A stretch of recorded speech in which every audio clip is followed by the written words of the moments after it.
Hello, welcome to Guide London. My name's Nick Salmond. I'm one of the guides who've been bringing you the Guide London series over the last few months. Now, usually we're in our homes, but we've escaped today. We've sent guides out all around London to give you a sense of London opening up after the end of the pandemic. And it's 4 o'clock in London, and something very special takes place at 4 o'clock every day. Fiona Lukas is in Whitehall to tell us what it is. Fiona, over to you. Thank you, Nick. Yes, I'm at Horse Guards, right at the top end of Whitehall, and behind me you can see two of the sentry boxes where the household cavalry stand guard, and you can hear the clock starting to chime at 4 o'clock. So just as we at Guide London start work with these broadcasts, the household cavalry are knocking off for the day. They've been on guard here since 10 o'clock this morning, and they guard from 10 till 4. So we are going to watch some of, it's known as the 4 o'clock parade, the dismount parade, or the punishment parade. And I will explain why in a moment, but you can hear their horses, their hooves already. Any minute now we will see the cavalry coming through the gates. There are 2 divisions of the household cavalry. These are the Life Guards, and they are one of the most senior regiments of the British Army. The other division who does this on alternate days is the Blues and Royals. Both regiments actually date back to the 1650s or 60s, and the Blues and Royals have a similar shape uniform, but blue tunics and scarlet tassels from their helmets. And the Blues and Royals were Prince Harry's regiment.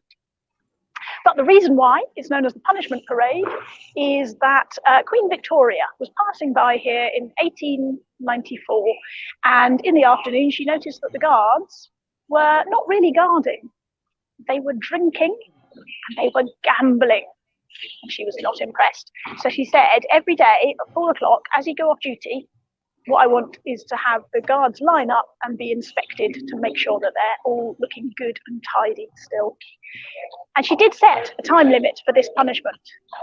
What is an appropriate time to do this parade, do you reckon? Is it 6 months? Is it a year, perhaps? No. Queen Victoria said you must do this little inspection for 100 years. So 1994, the 100 years was up, and our current Queen, Elizabeth II, said you should keep going with it. Lads, you're doing a good job, keep it going. And I say lads, but actually there are some ladies in the household cavalry nowadays. We've got 2 or 3 female officers here, or female troopers here. And actually, I have to say at the moment, it's a slightly shorter ceremony than normal. Normally you get a couple of other soldiers not mounted come out and are inspected, and it takes normally it's a 10-minute or so ceremony. The reason they do it here is that the archway at the back of this courtyard, so this is looking back through towards St James's Park, this is officially the entrance to Buckingham Palace. I'm just going to nip across here and show you. There you go, through the arch you can see the memorial for the household division in the background there, and then the green trees beyond are St James's Park, and at the other end of St James's Park is Buckingham Palace, and that's where I'm going to go next.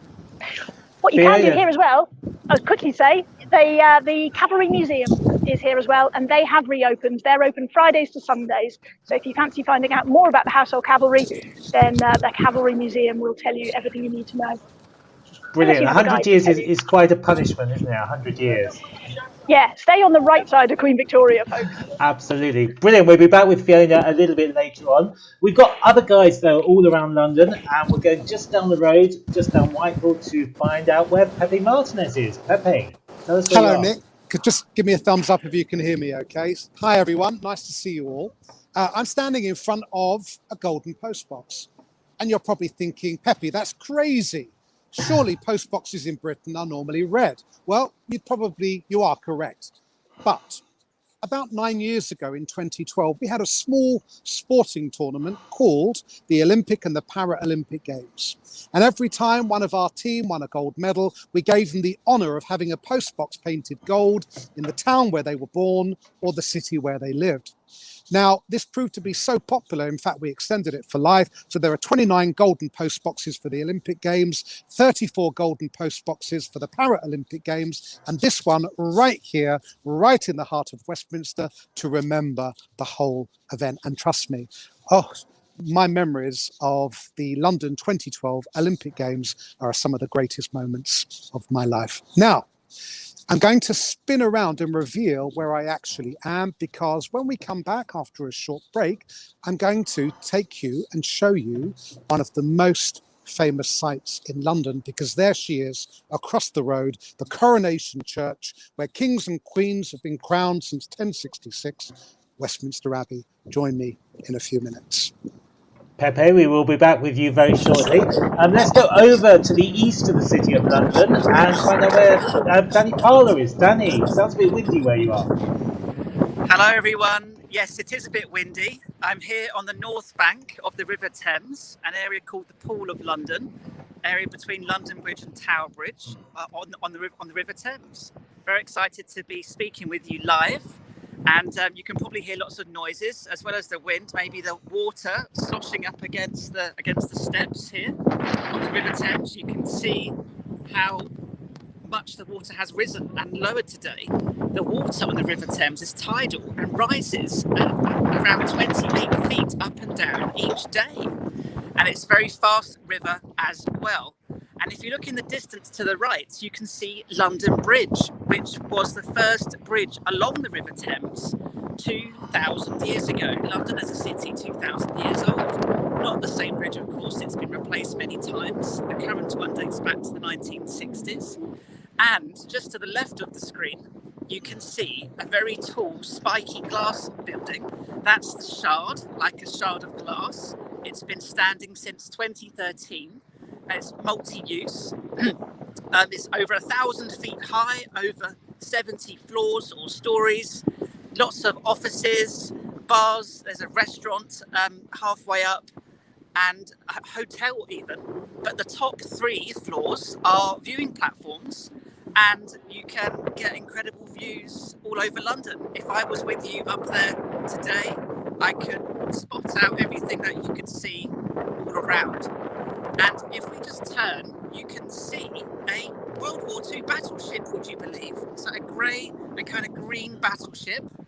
That's HMS Belfast, dates back to the early 20th century. And it saw action on D-Day on the 6th of June, 1944.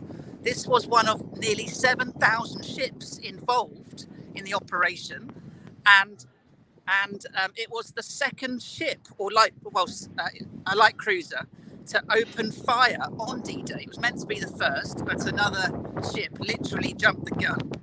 And if we turn a little bit more, you can see Tower Bridge, perhaps the most iconic building in structure in London. And us guides don't like to use the word iconic very much, but hey, it's on our blue badges, Tower Bridge. Tower Bridge dates back to the 1890s, 1894, and it's a part suspension, part bascule bridge. So the lower section opens up to allow ships to come into this part of the River Thames.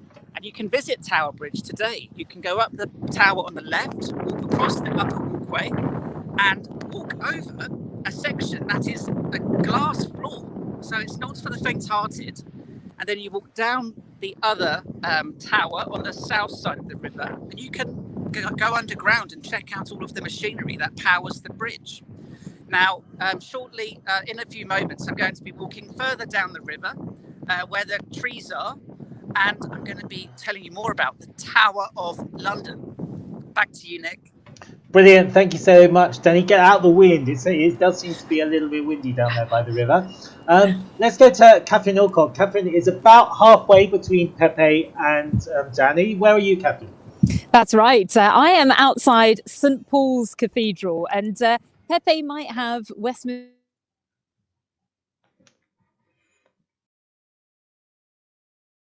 Abbey with all its its interesting historical history. But here at St Paul's, we are in the heart of the city, and we're at a building which really, I think, represents the heart of the city. The wonderful Cathedral by Sir Christopher Wren. I'm going to pan up so you get a look at the glorious facade there. And you can see I'm hanging out next to my friend Queen Anne up on the statue here. She was queen when the cathedral was finished in 1711, and she had quite an interesting reign, quite a sad reign in a lot of ways. She was a monarch that many of us here in England have long since forgotten, so I'm glad to give her a bit of a mention. But of course, I'm going to be talking very shortly about the wonderful history of this extraordinary English Baroque building. I'm going to tell you a little bit about a hidden message of hope that's incorporated on its side. Brilliant. Thank you so much, Catherine. We'll be back with you a little bit later on. Just bear with us if there's any technical problems. Some of the signals coming and going because we are doing this on our phones out and about in London. It is great to be out in the city again now the city is starting to open up after the pandemic. We're going to be going back to all of our guides in just a minute, and the first one we're going to go to is Pepe, who is in the heart of Westminster. So Pepe, take it away. Thank you, Nick. Just give me a thumbs up, make sure you can hear me. Here we are, ladies and gentlemen, standing in front of one of the most spectacular views anywhere to be seen in London, the west front of Westminster Abbey. Now, Westminster Abbey, about 500 years of construction from the 1240s to the 1740s. But the section that you're looking at, the west front, directly in front of us now, is the newest section, completed in the 1740s. So 500 years of construction. And in fact, if you come here on a visit, and I certainly do hope that you'll be logging on to the Guide London website to book one of us to come and bring you here, because only Blue Badge guides are the only guides who are allowed to guide inside the Abbey, as well as their own vergers, of course. And in fact, this is normally the exit, and so you would exit from this door, and then of course you would go through to the bookshop next door. Now, when you do come and visit the Abbey, I want you to have a very good look at the facade, and if you look just above the archway, you can see these 10 statues here. And in fact, this is one of the newest parts of the entire Abbey, because these sculptures were only put here in the 1990s, and they're known as the 10 modern Christian martyrs. Now, they all, as individuals, have the most incredible stories. We don't have time to do that many today, but just to titillate you, just to give you a little idea, if you count 4 in from the left, 1, 2, 3, 4. This is Elizabeth of Russia. You can see she's dressed as a nun. She was the great aunt of the recently deceased husband of the Queen, the Duke of Edinburgh. And also she married one of the sons of the last Tsar. Eventually her family was rounded up and she was killed along with the Romanovs, but she is remembered on the facade of Westminster Abbey. And just one to the right, for our friends from North America today, you might recognize this figure. This is Dr. Martin Luther King, killed at the Lorraine Motel in Memphis, Tennessee. You probably know all of that. What you might not know is that James L. Ray, the man who killed him, actually escaped capture and came to London, was arrested in London. So the 10 modern Christian martyrs. So do look out for these when you eventually visit Westminster Abbey. And if you do visit the Abbey, the queues, the lines can be quite long. The entrance to the Abbey is just over to the left. We'll pass it in a moment. But if you do book one of us on the Guide London website, we will take you to a little secret entrance, which is just through the archway over to the right there. And we have our own priority entrance around the back. And if you go through that archway as well, you would be in, it's like another world. It's like stepping back in time. You'd be in Dean's Yard. And Dean's Yard is the entrance to one of the most famous private schools in the country, Westminster School, where several of our prime ministers have been educated. Now, we're going to attempt to go for a cheeky little walk. Hello there. Someone enjoying a little stroll. Now, what we're going to do is we're going to walk around to show you the side of Westminster Abbey, and you can see how huge this incredible Gothic church is. They really knew how to build churches. And the entire church wasn't actually built in one go. There was a gap of more than 100 years between different phases of construction. But as we come around to the side, you can see the Abbey's not open today. It's going to be reopening again tomorrow, open currently from Wednesday to Saturday. And you'll also see that they're doing a little bit of building work on the Abbey. So they're building a new ticket entrance. They're trying to make your visit here as quick, as convenient, and as safe as possible. And so this will all be completed next year. But I'm just going to pan up and just show you how spectacular this church is. And as, of course, being the burial place for our monarchs, it's also where royal weddings have taken place. And kings and queens have been crowned here since the 1060s. But also Charles Darwin, Charles Dickens, buried here as well. And a few years ago on the 15th of June, I can remember the date because it's my birthday, Stephen Hawking, his ashes were interred inside the church. Now, talking of churches, the little church you can see just ahead, this is St. Margaret's Church. And because just behind St. Margaret's in the background here with the yellow stone, you can see the Houses of Parliament, the Palace of Westminster, where many of our politicians do sit. But this church is used by the politicians and where many of them have gotten married, including arguably the most famous British politician of all, Sir Winston Churchill. Now, what we're going to do is I'm going to very safely try to get across the road.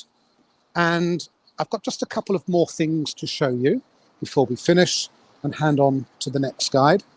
As we come into Parliament Square, it is filled with statues. Statues of the great and good politicians, not just from Britain, but from around the world. And if we have any viewers from South Africa today, you might be surprised to learn that we are standing right now in front of the statue of Nelson Mandela. And his statue was unveiled in 2007. And amazingly, even though he was 90 years old, he was at the unveiling. I can think of only other one sculpture in London that was unveiled by the person it depicts. And then more recently again, in 2015, we unveiled a statue of another famous 20th century figure. We've got a figure of Gandhi. And in 2018, we finally unveiled our first female statue, our first female sculpture, Dame Millicent Fawcett, who was a suffragist and did much to help women eventually get the vote in this country. And just to finish off, I'm going to swing around and show you the incredible building that is the Palace of Westminster, the Houses of Parliament, with the Victoria Tower on the right. And then as you follow my finger, you can see the roof of Westminster Hall. The roof dates to 1100. And then this end of the building, we've got the House of Commons, the lower chamber, 650 elected officials, members of Parliament, or MPs for short. And just to finish off, we have, ladies and gentlemen, this is Big Ben. Now, I'm sorry to disappoint you that Big Ben is currently covered in scaffolding, but you can see they've just begun to unpeel the scaffolding after a nearly 4-year restoration. And by the time you arrive in London and we do this in person with you, I promise Big Ben will be back to all its glory. Over to you, Nick. Pepe, thank you so much. That was fabulous. While you're there, a few questions. If anyone's got any questions, by the way, for any of our guides as we go through the afternoon, do put them in the comments and we'll try and get them answered before the end of the programme. Pepe, I noticed the Queen was at the Palace of Westminster, Houses of Parliament, the other day. What was she doing there? Oh, that's a very good question, Nick. Well, one day a year, the monarch, in this case, currently the Queen, will visit the Houses of Parliament, and she will go to this end of the building, the right-hand side, and she will enter the building just below the Victoria Tower for the state opening of Parliament. She then sits in a throne. She used to wear a crown. It's now in front of her. And she asks her representative, a man called Black Rod, to come to this end of the building to call up her politicians, her members of Parliament, to come up and listen to her speech. When he gets to the door of the Commons, they slam the door in his face. It's a bit rude, I know. So he gets out his black rod, he bangs on the door 3 times, and then calls all the politicians up to listen to her read a speech written for her by the Prime Minister's office. Fabulous. Thank you so much, Pepe. Pepe, can you just show us Westminster Abbey again from where you are? Of course. Because, of course, Westminster Abbey is one of the places we take people to more than any other, really. And it is a great place to go with a guide. In fact, you really do need a guide because Blue Badge guides are the only people who are allowed to actually show people around inside the Abbey. So go to our website, guidelondon.org.uk, and there you can search for guides. You can find people to take you into Westminster Abbey. If you want to know when the Abbey is open at the moment, things are changing because of the way the pandemic is playing out. But go to the Abbey's website. That's probably the best way to find out when the Abbey is actually open. It's westminster-abbey.org, and they've got lots of information on the website about ticket prices and also about the times that the Abbey is open. There you can see the Great North Door, can't you? That is the one that most visitors enter by at the side of the Abbey. So thank you so much, Pepe. We will be back with you a little bit later. But for the moment, we're going to leave Pepe and we're going to go over to the other side of London, to the other side of the City of London, on the very east side where we can meet Danny Parlour, who's going to tell us all about the Tower of London. Danny. Hello, everyone. Thanks, Pepe. Thanks, Nick. So I've made a short journey to the green trees that I said earlier. And you can see the glass buildings, City Hall, that onion-shaped building to the right of the screen where the Mayor of London has his office, Sadiq Khan. And you can just see Tower Bridge to the right. And all of that glorious stone is the Tower of London. So the Tower of London, this has stood here for nearly 1,000 years, half of London's history. And all of the kind of yellowish stone you can see. Someone's calling me. It's all Kentish ragstone from the southeast of England. And these two outer walls date back over 700 years. But the Tower of London is much older than that. If we walk a little bit closer without falling over. So you can see on the right a keep with a tree in the middle and 4 towers with that are grey topped, and a flagpole. That's the Union flag. You might think Union Jack, that's if it's placed on a ship, but it's the Union flag, red, blue and white. That's known as the White Tower, and that is the oldest part of the Tower of London. It dates back to 1100, and the story really similar to Pepe's. So King William the Conqueror, William I, once he beat King Howard II at the Battle of Hastings in October 1066. He was then crowned at Westminster Abbey on Christmas Day, and 20 years later, in about 1087, starts building the Tower of London. Then just one tower with 4 grey-topped towers on each corner.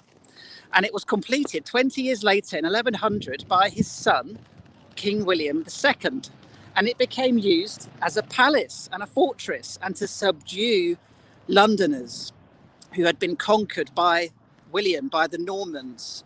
So back then, London was just 1 square mile on the north bank of London. And I imagine the tower would look west over the Londoners. And the Tower of London, this structure was the tallest structure in London at that time and was so for hundreds of years. And because it was so secure, it began used for different purposes. It began to be used as a prison from the moment it was completed in the year 1100. And it was used as a prison for over 900 years. It's had 8,000 prisoners in total, around 100 escapees. And many of the prisoners here were a mixture of noblemen, aristocrats, people who are very important but were worth a lot of money, so they were ransomed. And also lots of these prisoners were tortured. Maybe 50 people were tortured at the Tower of London. And some people tortured by being placed on a rack, so your bones would be stretched, your body would be stretched and your bones would be popping out of their sockets. But great if you were short and wanted to grow a few inches. And many of these prisoners ended up also being executed. Around 12 people were executed at the Tower of London in the 14 and 1500s. Even 2 wives, even 2 of King Henry VIII's 6 wives Anne Boleyn, second wife, beheaded here in May 1536, beheaded by a sword, strangely for the time. King Henry VIII asked, he ensured that she was beheaded by sword because that was a French custom, and Anne had kind of been raised in the French, in France with French customs. So what a lovely thing to do for your wife. Not. And his fifth wife, Catherine Howard, beheaded here by axe. So both wives, the second and the fifth, beheaded for adultery. But incredibly, more people were executed at the Tower in the 20th century. More than 12 German World War I and World War II and World War II German spies executed here. More people were executed here in the 20th century than the 16th century, or any time combined. Now, the Tower, many other uses. It's been used to store state documents. It's even been used as a place to store royal exotic beasts.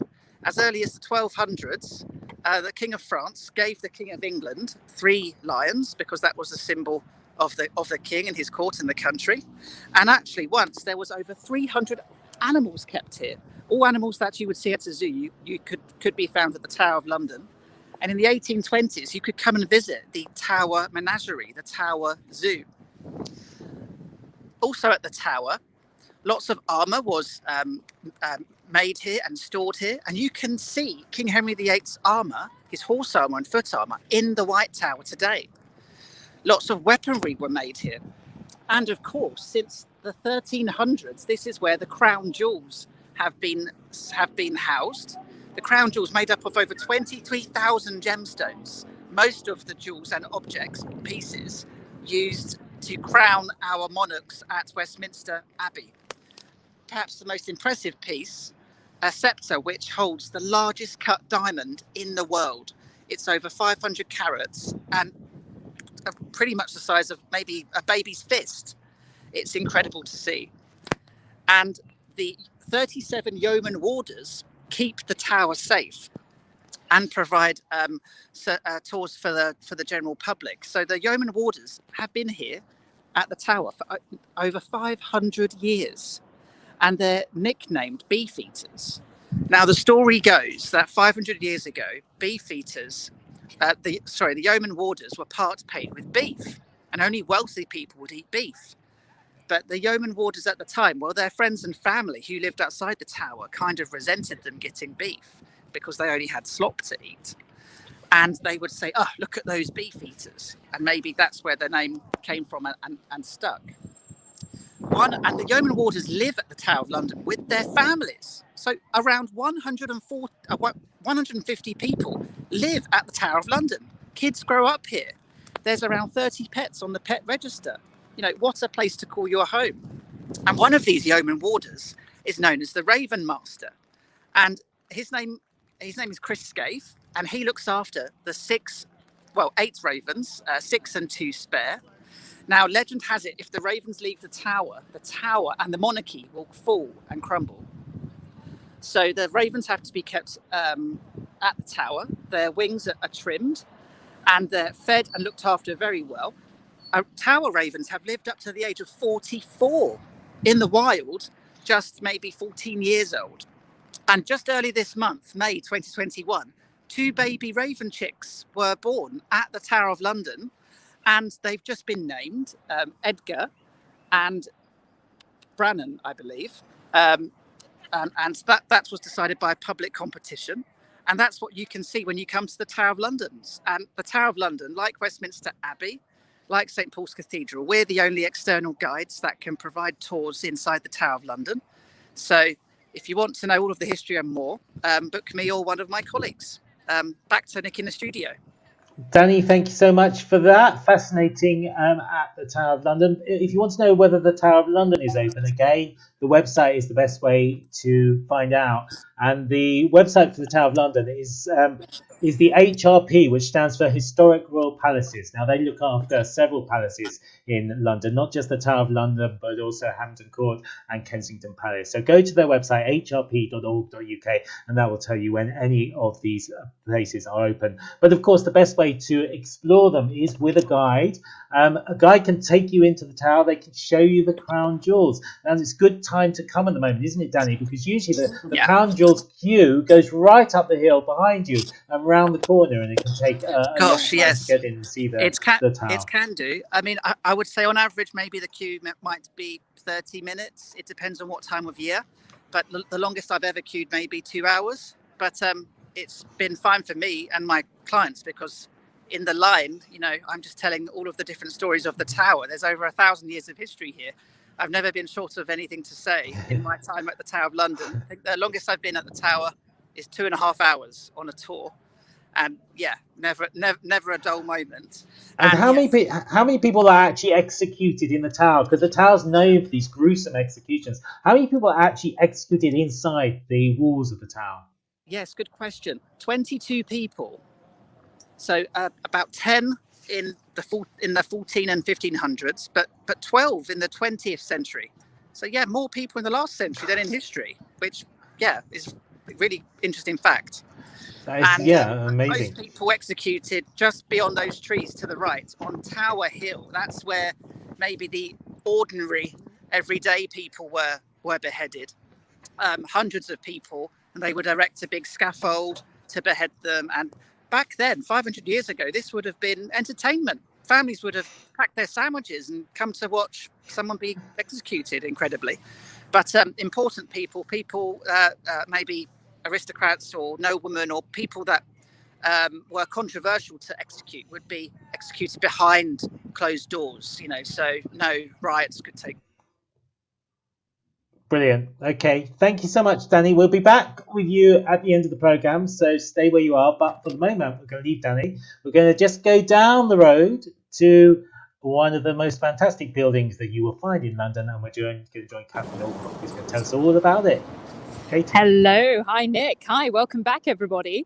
I hope you are getting a magnificent view now of what is the most famous part of St. Paul's Cathedral, and that is, of course, its dome, something that rises over the skyline of the city right through to the present day, regardless of the number of modern skyscrapers, which you can see off in the distance there as I start to move down the street. That is the centre of the City of London, home to, of course, the financial industry here in London. If you say to people you work in the city, that tends to be code for working in the financial district, in banking, in insurance, things like that. You can see that off in the distance alongside the magnificent cathedral. And I'm moving along the south side of it now, just going to take a few steps round where I'm going to show you, as I mentioned, a little message of hope that is incorporated into the side of this magnificent building, because the cathedral that exists on the site here in London today is, believe it or not, we think about the fifth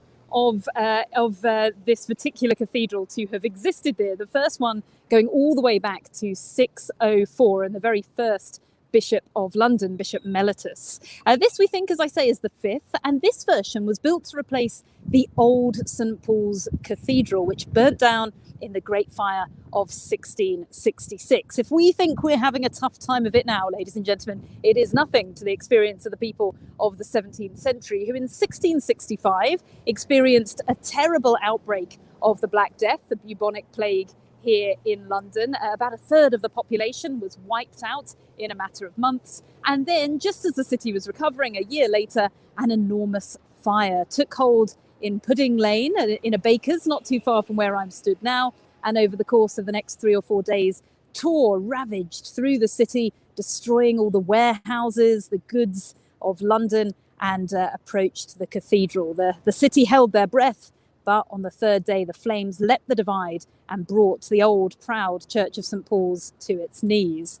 The man charged with rebuilding St. Paul's, and really, of course, rebuilding the spirit and the heart of the City of London, was a man called Sir Christopher Wren. And he has left a little message of hope here on the side of the church. If you look up at the dome up above us here, just beneath it, you can see in this triangular section here, a sculpture. And that sculpture shows a phoenix rising from the ashes, the word resurgam, rise again, written underneath his feet. Now, this was something that was very poignant, of course, for Sir Christopher Wren and all the many men and women of the City of London back in 1666. But St Paul's has played a role in more recent history as a beacon of hope, an emotion, a focus for the people of London. As I move away from St Paul's, and you can just see in the distance there, that's the Millennium Bridge up ahead of me, and the Tate Modern, the former Bankside B power station. I'm going to take you round to a little sculpture which stands just across the road from the church. And this sculpture is commemorating some of the people who worked to save the cathedral in the 1940s. You can see I absolutely love this sculpture. I would go so far as to say this is my favourite sculpture in London. Look at the dynamic pose of these men here. One of them's calling for reinforcements, the other two directing their hoses. And this is actually referencing a particular moment in the history of the City of London. As I come round, you'll see the dedication here. It's a Blitz memorial, the heroes with grimy faces, which is famously what Winston Churchill referred to the firefighters of the city as. And these gentlemen played a part in preserving for us and for future generations the extraordinary building that you can see behind them, because this church, as I say, a product of 1666 and the Great Fire of London, it was rebuilt and it existed over the skyline right through until the night of the 29th of December 1940 in the Blitz here in the city. On that night, a period known as the Second Great Fire of London, an enormous number of incendiary bombs and high explosive bombs were dropped on the city. And these bombs caused 3 enormous infernos, which tore, ripped, ran through the urban environment towards the cathedral. And it was these men who fought through the night that evening to save what Churchill once described as the sort of great beacon of hope here in the City of London, preserved for us all today. And as I say, preserved with that little memory, that little moment of hope in the stones above the door there. A memory and a reminder, I think, of just how the City of London and the people of London can rise from the ashes of great disaster. Something perhaps that it's nice to think about in times such as this, as the world opens up again. Catherine, thank you so much. The dome of St Paul's, of course, you can see it right across London. So many vantage points of seeing the dome. Tell me, can you actually climb up to the top of the dome? You can climb up to the top of the dome, not right at this very moment. It's currently closed until our pandemic restrictions lift a little. You can visit the cathedral at the moment. It's open between 12 and 4:30 every day. Last entrance at 4, except Sunday, of course, but you can come and attend a service on Sunday if you wish. But we're hoping that once the pandemic is out of the way, once again, we'll be able to climb all the way up that magnificent structure. And by the way, Nick, there are 3 domes here, an interior dome, an outer dome, and a supporting cone of brick between the two. So you get 3 for the price of 1. Amazing. It is. It's a long climb, isn't it? But it's worth it. It absolutely is, yeah. You need a bit of stamina to get to the top. And it's worth reiterating as well that both Westminster Abbey and St Paul's Cathedral are working churches. So if you want to go to a service, then simply look on the website, find the times. They will let you in for free to go to a religious service. So it's a magical experience. Absolutely. So again, book a guide to take you into St Paul's Cathedral. They can point out all those little nooks and crannies. They can tell you about some of the famous people who are buried there. Great war heroes buried in St Paul's Cathedral.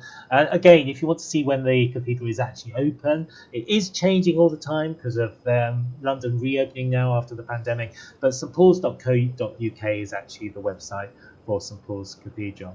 Catherine, thanks so much. We'll be back with you a little bit later, but we're going to cross over now to Fiona Lukas. We started with Fiona. Fiona has moved just a few hundred metres away from where she started, and she's at one of the greatest sites in London, which everyone has to go and see. So Fiona, tell us where you are. I have. I've dashed down the Mall, along the red tarmac of the Mall, the royal procession route with a red carpet laid out, all the way down to Buckingham Palace in the sunshine. And I'm having a little issue with my screen, so I'm hoping you can all see Buckingham Palace nice and framed, but if it's a slightly odd angle you've got. Apologies, I can't see what you're seeing, but hopefully you're seeing Buckingham Palace and the Victoria Memorial in the front of it, glinting nicely in the sunshine, the golden angel on the top, with the flagpole in the middle of Buckingham Palace, and right underneath the flagpole is the balcony where the royal family come out and do their talks, and they're waving to the public on big occasions. And Buckingham Palace, since 1837, has been the London home and office of our sovereign. It was Queen Victoria who moved in here. And nowadays is very much the office of our current queen. Her preferred residence is Windsor Castle. I would quite like to have a preferred residence. So historically, she's Windsor Castle at the weekends and Buckingham Palace in London here during the week. And I think probably we'll be spending more time in Windsor from now on. But Buckingham Palace is very much a working building. It's used by all the senior royals as well for events and functions and charity dues. So about 50,000 people a year to come to visit to a dinner or an event like that, or indeed to one of the big garden parties that normally happens early in the summer at Buckingham Palace. It does open to the public in terms of visitors, but only for a couple of months in late summer. So from August and September is normally when the palace is open for us to go in and have a little look and a nosy round all the Queen's rooms. And it's when the Queen goes up to Scotland to Balmoral for her holidays. So we have 2 months of access. And for the last 5 or so years, if you go through and visit the palace, you go around the fabulous state apartments and then you go out through the garden.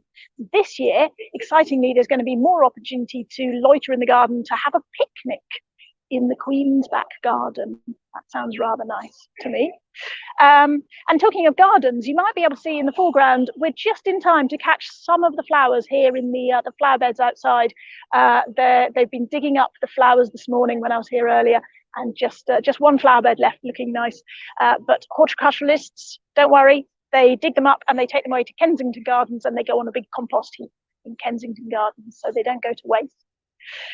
What you can also do, what is already open, round to the left-hand side of the palace, as you look at it, is the Queen's Gallery. And this actually is a relatively recent exhibition space, in that it used to be the chapel of Buckingham Palace, which was very badly damaged during the Second World War, during the Blitz. And some years later, actually, it was the idea of Prince Philip, really, to rebuild the space as a gallery and to increase public access to the treasures of the royal collection. So the royal collection are both the palaces where the Queen lives and also the fabulous artworks, paintings by Vermeer and Canaletto and so on, that are normally on display inside the palaces. And now that we have the Queen's Gallery space, it enables them to hold exhibitions and show those fabulous treasures to more people. So that is open already. As ever, you need a time slot, and not open on Tuesdays and Wednesdays. So bear that in mind if you're making your plans. And then hopefully later in the year, a bit further round on that same road, the Royal Mews will also be opening up quite soon. And that's where you can see some of the horses and the carriages that the royal family use. Talking of horses and carriages, well, actually ceremony is the link I'm thinking of here. The thing that normally happens outside Buckingham Palace every other mid-morning is the changing of the guard. And the word is, this is unofficial, don't tell anyone I told you this, but hopefully the guard change will be back on when we change into our next level of kind of relaxing our restrictions. So kind of towards the end of June, that's the plan. We'll be getting the pomp and ceremony of the guard change back towards the end of June. Fingers crossed. Fabulous. Fiona, tell us the way that we can tell if the Queen is home or not. Good question. So there's 3 ways that you can tell. And if you look at the palace, you can see the flag flying on the top. I don't know if you can see that on the film today, but it is currently the Union flag, so she's not at home today. But if it was her standard, then it would be that she is at home. If at the front of the palace, there are 4 sentry boxes where the guards stand guard duty. If she's not at home, there are only 2 guards on duty. But if she is at home, then all 4 guards are on duty out the front of the palace. And if you look at the windows, the far right-hand end of the building, that's the side that she has her bedrooms overlooking Green Park. If you peer in those windows really carefully and you see an older lady wearing a very sparkly hat, then she's at home. It's as simple as that. And having talked about flags, I'm just going to turn around, and I'm hoping that you might be able to see through the trees at least a bit of a building, which is Clarence House, and that's where Prince Charles lives. And it's not windy just at this moment, but the flag flying over Clarence House is the royal standard, is Charles's standard. So Prince Charles is at home in London, folks, and we know by looking at the flag. Brilliant, thank you so much. It's a great spot you've got there, isn't it? It's where all the broadcasters have all their studios when there's a big royal wedding or absolutely a commemoration. I feel like I'm waiting for news of some exciting royal event. Absolutely. Stay there. There might be, who's next in line to get married? I don't think there's anyone coming up. Just a little while before George pops the question to someone, I think. But give it a few years. I'm going to stay here until then. If it's years, okay, I don't mind. Get your place now. Thank you so much, Fiona. Stay there. Pepe has moved, actually. Pepe, where are you now? Just tell us. Hello, Nick. Well, I couldn't resist, and so I jumped on my bike. 5 minutes, I am now in Trafalgar Square. So one of the most famous public spaces in London. All measurements to London from all over the world are measured to a point in this square. Directly behind me, you've got the National Gallery. This is our national collection of European art from the 1250s up to about 1900. And then if I swing around, you'll see a dude on top of a column. So let me just try. Pan up. There we go. There he is. And there's Vice Admiral Horatio Lord Nelson, who defeated the French at the Battle of Trafalgar in 1805, which is why we have a square named after that famous battle. And shall I show everybody the ice cream as well, Nick? Yes, the ice cream. Yes, you can't miss the ice cream. The sun's actually just come out. And so if you look here, over my shoulder, you can probably see, we've got a public piece of art here called The End. And it's actually a giant soft serve ice cream with a big cherry on top, a blue bottle fly, and you might just be able to see there's also a drone which has a live camera. And so if you log on, if you look up The End, London sculpture, you can actually watch Trafalgar Square in real time throughout the day. Fabulous. So it's not just old statues it is in London. In history, there are some modern things that you can come and look at as well. Oh, definitely.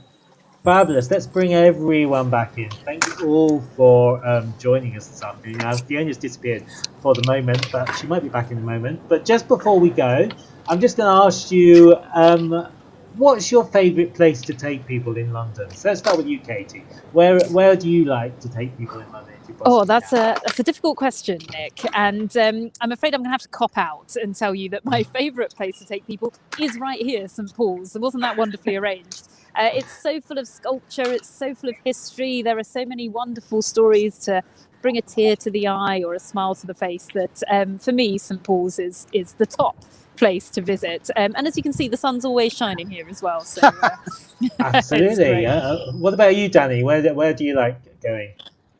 Yes, well, doing what I've just been doing, which is walking along the riverbank. So I've just reached Katherine. I've just been walking from the Tower to St Paul's. And it's just the most beautiful walk. There's so many different styles of architecture and the water, and it's great to get some exercise, to be honest. Absolutely. And it shows how compact London is, doesn't it? Yeah. Really, the centre of London. You can walk around from attraction to attraction. And if you've got a guide with you as well, you won't get lost. So they can show you the best ways between all these buildings and see some amazing sights as you go along. What about you, Fiona? What do you like showing people in London? Do you know what? I just love the fact that every day is different. And that you can be one day in the marvels and enjoying the ceiling of Westminster Abbey, and then the thousands of, hundreds of years old walls of the Tower, and then another day strolling around in the gardens, in the royal parks, or in the back streets of the city. So I'm indecisive. I couldn't pick one that I like, but what I like is the variety. Brilliant. And what about you, Pepe? Well, Nick, I'm what they call an East Ender. So I was born in the East End. I've lived there all my life. And I love nothing more than introducing visitors. Maybe people who have been here before, have done all the main sites, and they want something a little bit different, because you've got some of the coolest graffiti and street art in the world, including works by Banksy. Yeah, amazing. You just come around the street and there is a Banksy work of art in front of you. We've had a few questions. Now, they're not coming through to me very well at the moment. There's some glitch in the system. Andrea asks, how do you know which buildings are open in London? You know, there's many places you go that you might not necessarily know are open. I suppose the answer to that is hire a guide. What do you think of it? Yeah. So go onto our website, guidelondon.org.uk, and find a guide. Now, this is the last in our series of broadcasts that we're doing for a while. We've been running for over a year with a break in the summer last year. We've been telling you lots about London in the hope that you will come and visit us. So we hope that once the lockdown lifts, once you're allowed to travel again, you will come and you'll hire some of our guides. So the best way to do that is to go to the website, which is guidelondon.org.uk. You can find all kinds of information there. You can find all about our guides. You can search for the guides. You can look at all the different tours we do. You can look at there's a thing called Guide Match, which is a wonderful way of finding a guide to take you on your tour. All you have to do is click on the Guide Match page. You then have a little form, not too many details to fill out. You send that off, and that will go to 3 guides, and they will then get in contact with you and let you know what they can offer you in terms of finding out about London. I think Danny and Katie, have you met up together now? we have. You've clashed. That's right. There he is. Where's he gone? He's lurking behind me. Yeah. He's behind you.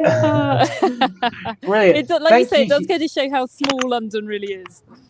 Yes, because we've been broadcasting for about 50 minutes, and we've covered the whole of London, really, from east to west, although there are so many more places you can see. We haven't gone near Kensington Palace or Hampton Court or many of the other locations that are so full of history. The museums, the British Museum, we've got the museums down in Kensington. So much to see in London that we want you to come and visit, especially now that London is opening up again. So thank you so much to Pepe, to Fiona, to Katie, and to Danny for today. Thank you also for them for helping us through the broadcast over the last few months. We are taking a break for the summer, so don't expect one next week, but we will probably be back in the autumn with another series of live broadcasts on one day a week. We are launching a special series looking at the A to Z of London. So we're just going to produce some videos over the summer that have a very quick look at some of the things that you can see in London, starting with the letter A and going right the way through to the letter Z. And hopefully we'll release those one a week over the next few months to take you up towards the winter. Thank you all. I think there's something else to say. Go ahead. You can. I think there's another very important thank you, which is to thank Nick, whose idea this was originally. So from all of us who've been involved in the presenting and the rest of the guides who've been doing the broadcasts, and thank you to everyone who's been watching us, but also thank you to Nick for setting this up in the first place. Thank you, Fiona. It's great to be able to communicate with people through the virtue of Facebook and YouTube and Twitter. And thanks also to Ursula, who's our marketing manager, who's put a lot of effort into producing all these videos for us as well. She's been the power behind the throne in many ways. So thank you all for watching us. Enjoy the rest of your Tuesday, wherever you are in the world, and we hope to be able to see you in London soon. From all of us here, goodbye. Bye, everyone.